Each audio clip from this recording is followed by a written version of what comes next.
네, 유상범 국민의힘 의원과 함께합니다. 어서 오세요. 예, 반갑습니다. 네, 일단 축하부터 드려야 될 것 같은데요. 수석 대변인이 되셨습니다. 축하드립니다. 네, 감사합니다. 뭐 앞으로 더 언론들과 긴밀하게 그렇죠. 소통해야 되는 상황으로 제가 변했으니까 또 열심히 노력하겠습니다. 알겠습니다. 어깨가 무거우실 것 같습니다. 네. 네, 다시 한번 축하드리고요. 당직 인선이 쭉 있었는데 일단 당직 인선의 대상자가 되셨는데 또 당직 인선 평가에 대해서 제가 좀 질문을 드려야 돼서 약간 얄궂기도 하긴 한데 근데 일반적인 평가는 결국 친윤 전진 배치 아니냐 이게 일반적인 평가인 것 같은데 네. 수석 대변인으로서 어떤 말씀 주시겠습니까? 아쉽죠? 아쉽습니까? 네, 저희는 이번 그 당직 인선은 사실은 연포탕 약속의 실현 노력, 뭐 아쉬움 이 정도라면 저들이 뭐 받아들일 수도 있겠습니다만 단순히 친윤 전진 배치라는 거는 현상만을 얘기하는 거라서 좀 아쉽습니다. 이번 전대는 아시다시피 당정 일체 또는 당정 융합을 위한 당심들이 친윤 당대표, 친윤 최고위원을 선출한 겁니다. 그러면 당직 인선은 그 연장선상에서 밖에 이루어질 수밖에 없고요.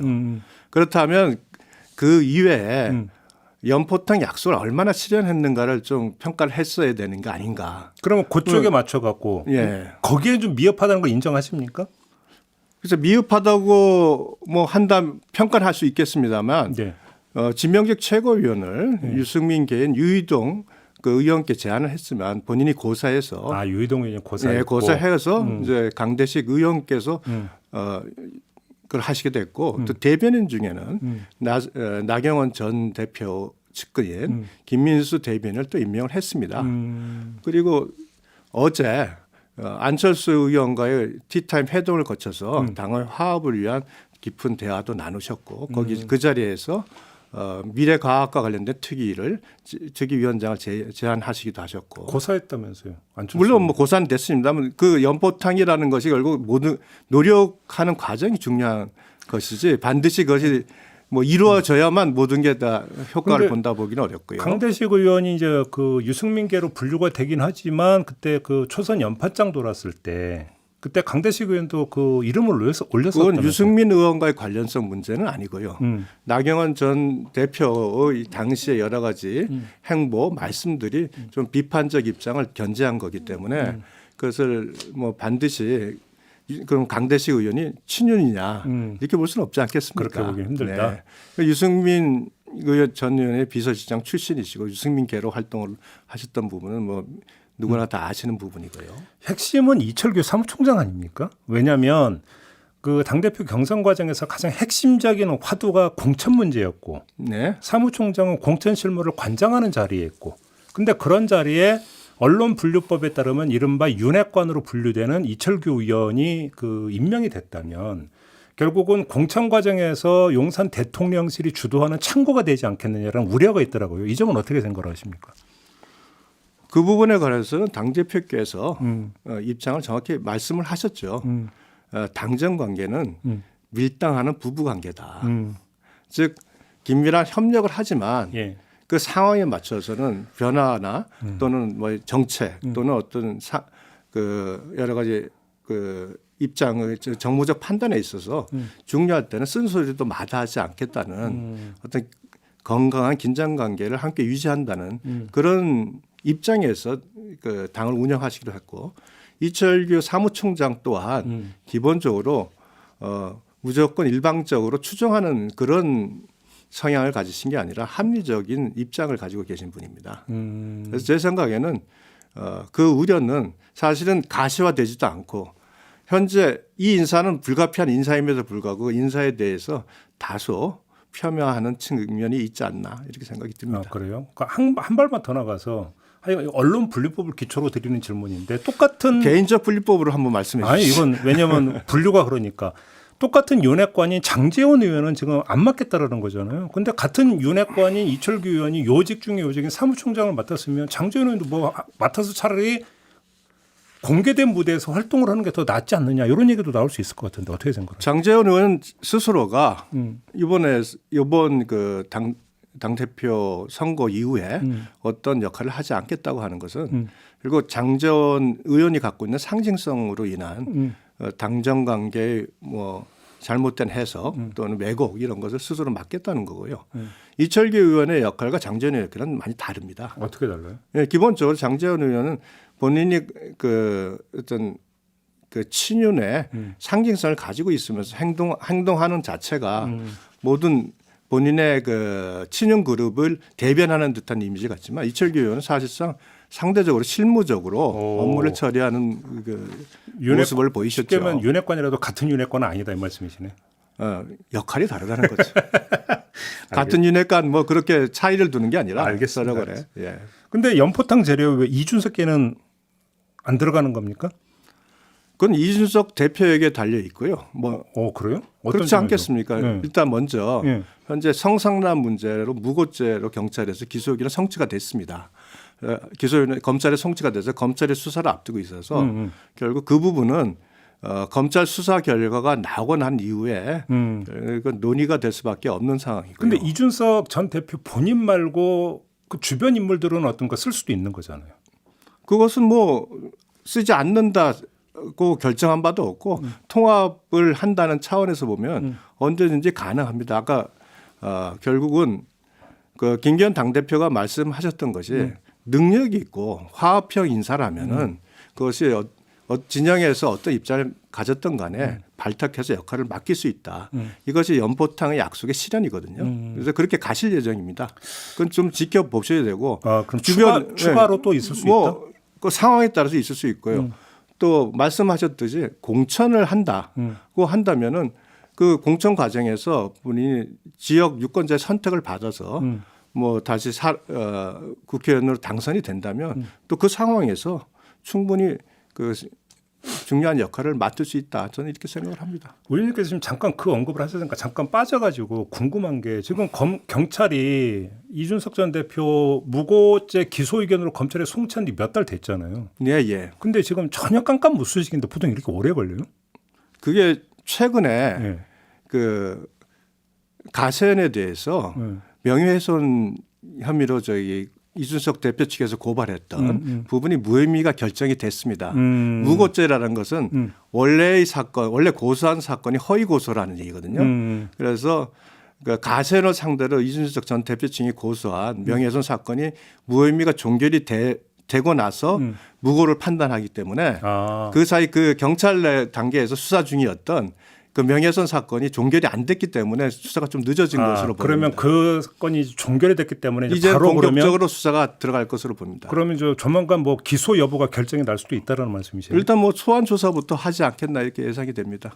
그래요? 그렇습니다. 이준석 전 대표에 대해서 그럼 조만간 있을 수도 있겠네요. 글쎄요, 언제 뭐 검찰의 수사 일정에 따라서 결정되는 부분이라서 제가 시기일까지 말씀드릴 수는 없지만, 알겠습니다. 네, 뭐 수사는 진행될 것으로 보입니다. 그러니까 전 단계 이제 것부터 이제 먼저 처리하느라고 좀 그렇죠. 시간이 걸렸다. 예, 그렇습니다. 그걸 기다렸죠. 그것이 처리돼야만 무고죄 수사가 또 가능한 것이니까요. 네, 알겠습니다. 어제 저녁에 대통령과 이제 당 지도부 만찬이 있었잖아요. 네네. 의원님은 안 가셨던 걸로 제가 알고 있는데. 예, 전 안 갔습니다. 어떤 얘기가 좀 오갔는지 좀 들으셨어요?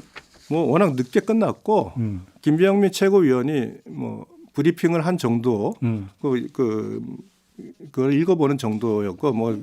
자세한 내용은 제가 확인을 하지 못했습니다. 그런데 뭐 굉장히 당정의 화합, 당정 일치를 위한 노력 이런 부분이 많은 주제로 뭐 올라갔다는 정도만 알고 있습니다. 어떻게 분위기는 많이 좋았답니까? 어제 분위기 뭐 사진상으로도 좋았던 것으로 보입니다. 그러니까 당정 관계 부분은 앞으로 어떻게 정리가 되는 겁니까? 일단 당 대표고 대통령과의 어떤 저거는 격주로 한 번씩 열기로 확정이 된 건가요? 뭐 하시는 것으로 이런 뭐 정리가 된 것 같습니다. 그러니까 격주로 한 번씩 만드는 걸로. 당정 관계에 대해서는 그 우리 김기현 대표께서 밀당하는 부부라는 걸로 표현을 하셨지 않습니까? 기본적으로는 협력하는 긴밀한 협력을 유지하되 아까 말씀드렸듯이 중요한 현안, 정무적 부분 이런 부분 또는 정책적 부분에 있어서 필요하면은 언제든지 쓴소리를 할 수 있는 건정한 긴장 관계를 같이 유지하는 그걸 통해서 어떤 정부가 결정하는 것을 단순히 당이 일반을 따르는 것이 아니라 정부의 결정 과정에 당의 의견을 적극적으로 개진하는 이런 당정 관계를 유지하겠다는 것이 김기현 대표의 밀당하는 부부라는 말로 표현이 될 수 있습니다. 그러니까 이전 정부에서 보면 이제 고위 당정청 회의라고 하는 게 열렸었잖아요. 네네. 그래서 이래서 이제 대통령 쪽에서는 이제 뭐 비서실장, 정책실장 이런 분들이 네, 나오고 그렇습니다. 당 대표, 뭐 정책위장 이렇게 이제 참여를 하고 총리 나오고 뭐 이렇게 해서 네, 이제 그렇게 했는데 그러면 그 논의 테이블은 유지가 되면서 또 이제 당 대표와 대통령과의 직접 면담 이게 하나가 추가가 된다 이렇게 이해하면 되는 거죠? 아니죠. 그건 단순하게 이제 그 당 대표와 대통령 간의 아주 중요한 정무적 의논을 위한 과정이고 여기서 말씀하신 것은 이제 고위 당정회의 전에 소위 말해서 각 정부의 정책을 결정하는 과정에서 당의 의견을 반영하겠다는 게 중요한 부분입니다. 당정청 이제 긴밀한 협력이 그겁니다. 옛날 옛날 청이라고 정책조정위원회 정조위라고 있었지 않습니까? 당정용이 되나요? 아니죠. 그 이제 김기현 대표께서 어제 국무총리가 예방하셨을 때 하신 말씀 중에 정책조정위의 활성화를 꾀겠다 이런 말씀을 정책조정회의. 네. 그 상임위 중심으로 그 각 정부의 차관의 실국장과 정책을 형성하는 과정에서 당의 의견 또 민심을 적극 반영해서 정책의 완성도를 높임으로써 국민적인 평가를 받는 이런 시스템으로 이루어졌을 때 건전한 당정 관계가 유지된다. 이게 이제 김기현 그 대표께서 가지고 계시는 당정의 협력 관계입니다. 알겠습니다. 지금 또 하나의 관심사가 원내대표잖아요. 네. 지금 그 4월 말에 박홍근 원내대표고 동반 퇴진하는 어떤 시나리오도 얘기가 되는데 혹시 당에서 공유된 얘기입니까 그 얘기는? 당에서 공유되는 얘기는 아닌 것을 알고 있습니다. 아, 그래요? 아마 두 분이 대화하는 과정에서 예. 아마 그런 제안은 이제 그 박홍근 원내대표 입장에서 5월 10일이니까 본인이 좀 더 일찍 그만두고 그래서 이제 아마 두주 제안을 좀 하신 것 같아요 그쪽에서. 아 민주당에서 제가 뭐 정확한 내용은 모릅니다. 예. 그러지 않으면 뭐 그런 얘기가 나올 상황은 아닌데 결국은 뭐 내부에서 논의된 건 아니고 결국은 그 대화 과정에서 나온 얘기고 그 부분과 관련돼서는 결국은 당 대표를 비롯한 뭐 지도부와 원내대표 등의 논의가 있어야겠습니다. 네. 다만 그 논의를 하더라도 결국은 그 원내대표는 의원들의 선출에 의해서 이제 되시는 거니까 의원들의 의견을 다 취합하는 과정이 겪지 않을까. 네. 이렇게 이거는 이제 합니다. 수석 대변인께 질문 드리면 안 되고 그냥 당 소속 의원 한 분에게 드리는 질문이 돼야 될 것 같은데 네. 이런 사람이 원내대표가 돼야 되지 않을까라는 개인의 의견이 있을 것도 같은데 어떻게 생각하십니까? 의원님 생각은? 글쎄요, 지금 당 대변인으로서 어떤 사람이라고 말씀드리기가 아주 조심스럽고. 근데 몇 명 지금 언론에 이름이 오르내리는 사람들이 있던데 그분들이 실제로 몸을 풀고 있는 건 맞습니까? 뭐 여러모로 의원들과 접촉을 하고 계시는 것으로 저도 알고 있습니다. 아, 벌써 네. 움직이고는 있다. 네. 근데 그 결과는 누구도 모르는 거죠, 사실. 원내대표 예. 경선은 진짜로 아무도 모른다고 하더라고요, 그거는. 선거 중에서 제일 그 표를 계산하기 어려운 것이 원내대표 선거랍니다. 그러니까 만나서는 그 찍어줄게 하고 뒤에서 배신 때리는 경우도 그렇게 많다면서요. 뭐 배신을 때리겠습니까? 그러니까 받아들이는 사람의 입장 차가 있는 거겠죠. 그래요. 아무튼 이거는 뚜껑 열어봐야 하는 네, 거고. 뚜껑 열어봐야 될 것 같습니다. 아무튼 4월 말로 해서 동반 퇴진 같은 경우는 당에서 아직 공유된 이야기는 아니다. 예, 그렇습니다. 저희도 뭐 언론 보도를 보고 이제 알게 된 상황입니다. 그렇게 좀 정리를 하고 네. 김기현 대표와 이재명 더불어민주당 그러니까 대표의 만남은 혹시 추진되고 있습니까? 예, 추진을 하셨고 제안을 하셨습니다. 예. 제가 알기로는 이제 14일에서 16일 사이 제안을 하셨고 지금 현재 알기로는 15일이죠. 내일이죠. 예. 내일 10시 반에 예. 아마 두 분이 면담을 같이 하시는 것으로 저는 그렇게 지금 알고 있습니다. 그러면 형식은 어떻게 김기현 대표가 찾아가는 형식이 되는 겁니까? 뭐, 어떻게 되는 거예요? 새로 당선이 되셨으니까 그쪽을 예방하는 형태로 예방하는 가지 형식으로? 않겠습니까? 내일? 네. 그래요. 알겠습니다. 이것도 관심사에서 좀 여쭤봤고 지금 네. 전국 현안에서 가장 뜨거운 게 강제동원 해법이잖아요. 네. 반발이 상당히 거센데 네. 어떻게 생각을 하세요? 질문이 너무 뭐 근데 꼭 이렇게 밀어붙여야 되느냐? 저는 이 질문을 드리고 있는 겁니다. 밀어붙여야 되느냐? 이 강제동원과 관련된 대법원 판결이 나고 나서 여러 가지 이제 해법에 대한 논의가 있었습니다. 그 와중에 이제 굉장히 중요한 논의가 뭐냐면 문재인 정부가 어떤 해법도 제시를 못하는 상황에서 문희상 당시 의장께서 한일 정부, 한일 기업이 공동으로 참여하는 국민 성금을 모금해서 제3자 변제의 방안을 갖자. 그래서 그 현실적 대안으로 제시를 하신 바 있는데 결국은 문재인 대통령 정부에서 그 소극적인 태도를 취했고 아무 조치를 안 했습니다. 아무것도 안 하면 욕을 먹지는 않습니다. 근데 네. 문제는 네. 그 이후에 그 과정 속에서 한일 관계가 급속도로 악화가 됐고요. 이 윤석열 정부가 들어오면서 잘 아시다시피 북한에 의한 북핵 위기가 극도로 고도화됐고 우크라이나 전쟁으로 인한 에너지 가격의 급등이 있었고요. 미중 패권 전쟁으로 인한 글로벌 공급망에 큰 변화가 발생하는 하고 지금 세계적 경제 위기 속에 있습니다. 굉장히 국가적으로 굉장히 위중한 상황이고 또 특히 저희는 수출을 가지고 국가 경영을 하는 나라입니다. 이 과정 속에서 한미 동맹의 강화와 그를 기반으로 한 한미일 협력은 굉장히 중요한 사항이라고 생각을 합니다. 즉 국익을 위해서 이제 선택을 할 수밖에 없는 것이고 이걸 그냥 끌고 가게 되면 대한민국의 국익에 크게 어려움이 있다라고 판단하신 겁니다.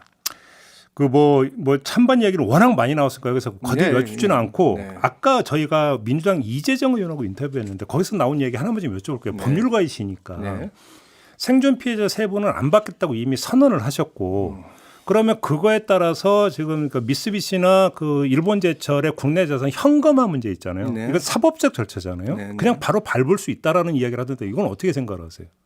그리고 만약 그렇게 밟으면 어떻게 대처할 수 있다고 생각하십니까? 그 국제 관계에서 제일 1번이 뭐냐면 사법자재입니다. 주권적 사안에 대해서 그 나라 판단을 안 한다는 건데 대법원이 사실은 이제 그런 판단을 한 거거든요. 그러면서 한일 관계가 악화됐듯이 법적인 문제에서 법률적으로는 국내법적으로는 그게 가능합니다만 그러나 과거에 그 여러 가지 외교 관계에 문제가 있었기 때문에 판결에 어려움이 있었던 것이고 이 부분에 대해서는 법으로서 해결할 수 없는 것, 국내법으로 해결할 수 없는 게 외교거든요. 단지 법적으로 말할 수 있는 사안은 아니다. 다만 아무튼 법원의 입장에서 그러니까 그 배상 판결, 확정 판결을 받은 피해자들이 현금화 절차를 그러니까 해 주세요라고 하면 그걸 거부할 여지는 없는 거잖아요. 그것이 합당하다면은 법원에서는 또 그 절차를 거부할 수 있는 방안은 없을 것으로 생각을 합니다. 다만 이제 그것을 언제 할 것이냐 문제도 다른 문제거든요. 시점만 있는 거죠. 알겠습니다. 자, 오늘 말씀 여기까지 들어야 될 것 같네요. 고맙습니다, 의원님. 다시 한번 축하드리고요. 고맙습니다. 유상범 국민의힘 의원이었습니다.